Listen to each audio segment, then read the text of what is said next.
Welcome back to episode 4 of the EV Boomer podcast. I am that EV Boomer, Rick, and this episode is called The Topsy Turvy World of Electric Vehicles.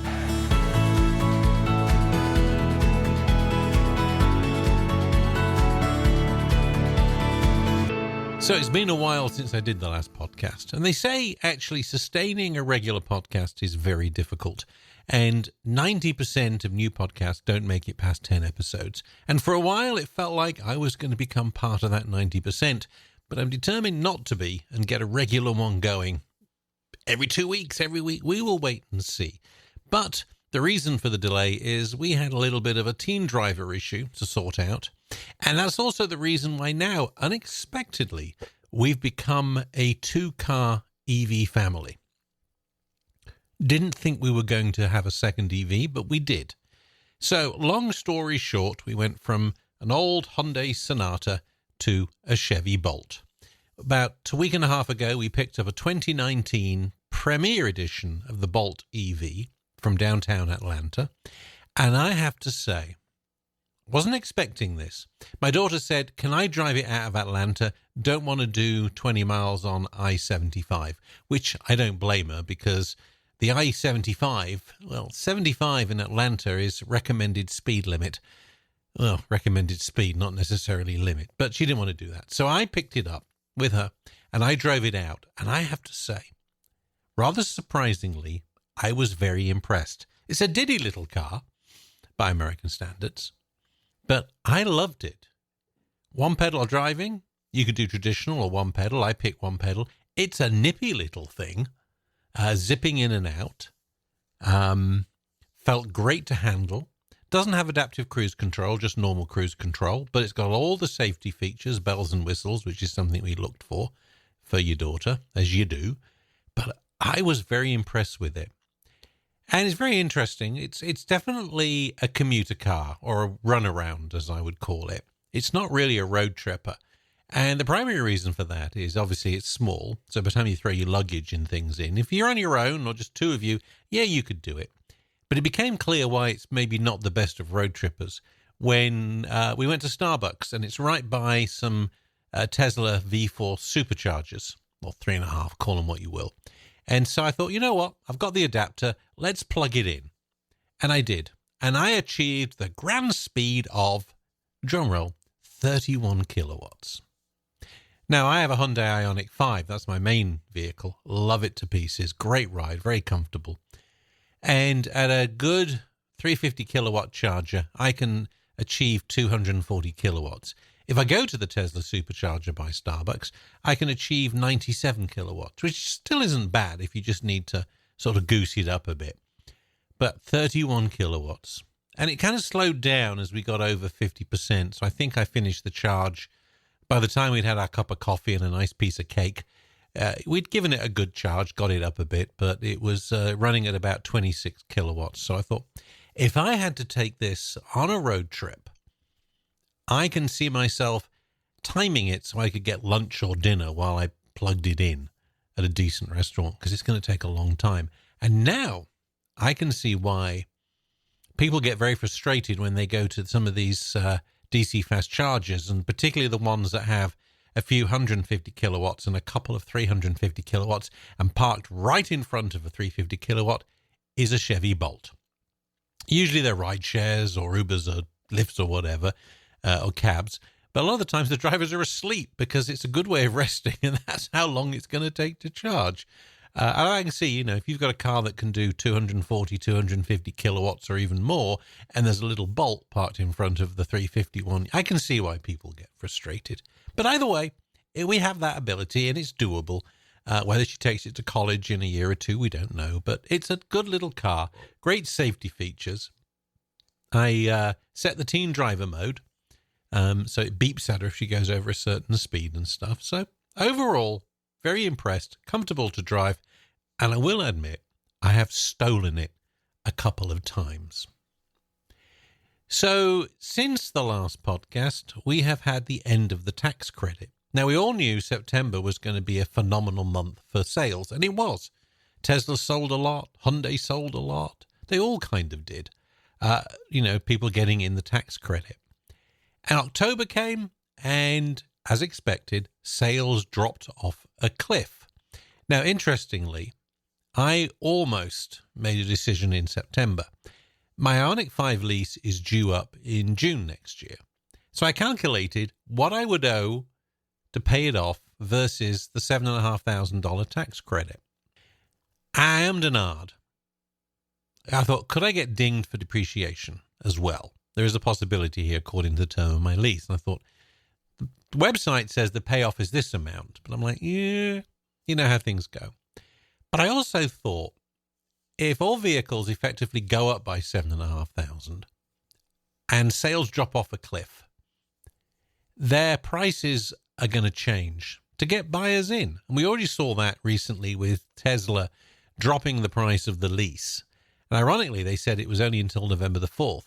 But if you think about it, what they did is they increased the prices of the other ones, but particularly the Model 3 Premium Edition, and we'll talk about that later on.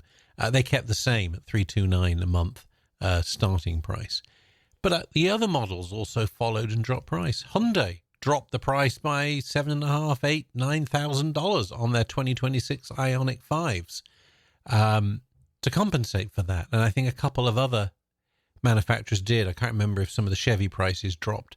But either way, I thought, that's it. I can still get, if I decide to stay with the Ioniq family next year, I'll be able to still kind of pay the same as I am today, or we'll see. I'm not entirely sure. And we'll do some episodes on what decisions I'm going to make when I come to the end of the lease. I'm interested in quite a few models, probably used, so I don't get that depreciation falling off the lot, but we'll wait and see. Now, interestingly enough, of course, as we hit October, Tesla launched 2 new models, the Model 3 Standard and the Model Y Standard. What was interesting for me, following it on X and some of the Reddit forums, even the fanboys were struggling with this one.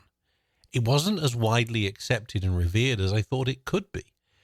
A lot of complaints about what was removed, some of the features, some of the stuff. Like even, I think the Model Y Standard has different shocks, so you get a different ride. I don't know, haven't test driven it. And then all the videos I saw on the day of the announcement by all the influencers on YouTube, I don't think I saw any of them actually drive it. They all were outside talking about it, this and these are the differences. I think maybe one drove it, but they didn't really pass any comments on it. So a little surprising on that. And I think for me, some of the features, not that worried about. But what I thought was interesting was the removal of the auto steer part of autopilot. So effectively, all you get is adaptive cruise control. You have to lane center it, unless you want the FSD, full supervised driving, at, either $8,000 up front or $99 a month. Interesting. That almost makes it a no for me, because one thing I have in the Ioniq 5 is HDA2, Highway Driving Assist 2, and I love the auto centering part. I've got used to it now. It does occasionally ping pong, but not much, and I think it's got used to me, and I've got used to it. And so when I get on the interstate going to and from work, slap it right in, and it does most of it for me. I'm very wary. I'm very, had to take over a couple of times, but not too bad. And I do use the auto steer part a lot of the times on country roads because it keeps me in and actually works very well even at night. So very happy with that. And people say the Hyundai Ioniq is not the best automated driving system. There are others. So going to be doing a lot of that, and we'll talk about that in later podcasts as I start a look. But overall, the launch of the Model 3 and the Model Y Standard seemed to be a bit of an odd, damp squib, even in the fanboy circuits.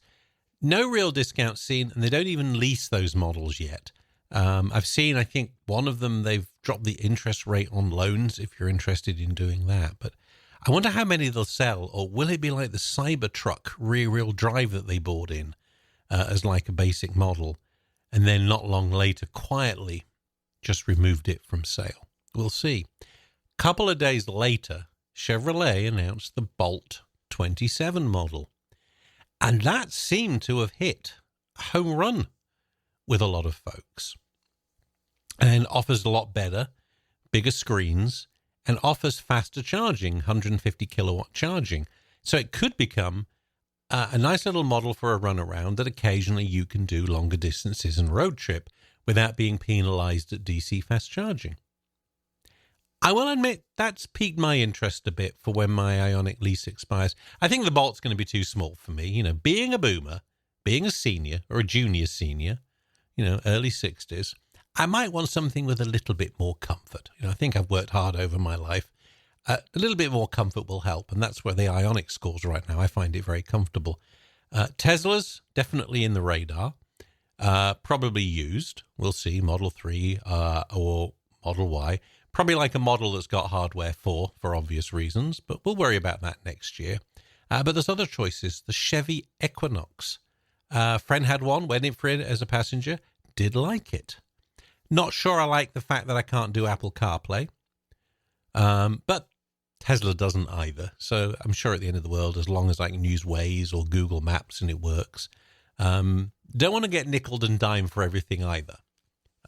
Features, you know, I have to pay this extra if I want that. So we'll wait and see. But I think, you know, a lot of companies now have stopped investing in EVs, or for want of a better phrase, they're not going to release some models in the American market. I think Kia announced the EV4 now is unlikely to hit the American market unless conditions change. Ford have stopped production of the Lightning edition. I say stopped, suspended for a short while. There was an aluminum, or as we Brits would say, aluminium, factory fire. So it's cut back of the supplies. So I think they're stopping production for a while. But they've said not forever. So hopefully we'll come back, because it is the best-selling truck right now in the EV world. And the Ioniq 6, they haven't announced the 2026 edition yet. Now, the Ioniq 5s are made in Georgia, just outside Savannah. The 25 Ioniq 6s, I think, are still made in Korea. So it'll be interesting to see.